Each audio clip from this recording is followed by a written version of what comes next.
پاک صلی اللہ علیہ وسلم کی صحبت میں وقت گزارا اور وہ سفر کیا تو وہ جو گرد و غبار لگ کر اور پسینہ مل کر جو رینڈ بن گیا ناک میں جسم پر نہیں، اس کے جسم کا پسینہ تو بہت قیمتی ہے،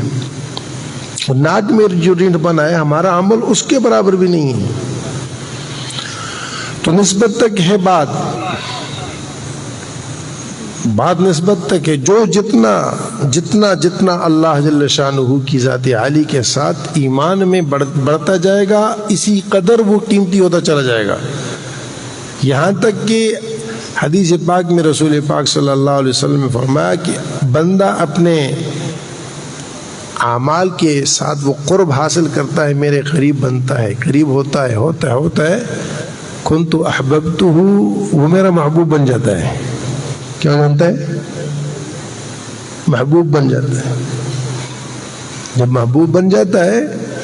تو محبوبیت کی حدی ہوتی ہے، محبوب بن جاتا ہے، پھر میں اور وہ الگ الگ نہیں ہوتے۔ کنت سمعہ الذی یسمع بہ، اس کے کان بن جاتا ہوں جس سے سنتا ہے، بصرہ الذی یبصر بہ، اس کی آنکھ بن جاتا ہوں جس سے دیکھتا ہے، یدہ الذی یبطش بہ، ہاتھ بن جاتا ہوں جس سے پکڑتا ہے، رجلہ الذی یمشی بہ، اس کا پاؤں بن جاتا ہوں جس سے وہ چلتا ہے۔ مشیت حاصل ہو جاتی ہے اس کو اللہ جل شانہ کی، وہ لگتا تو انسان ہے لیکن انسان کے ساتھ اس کے اندر جو قوت اور جو نور اور صلاحیت ہوتی ہے وہ اس حد تک بڑھ جاتی ہے، اس کی رفتار ایسی ہو جاتی ہے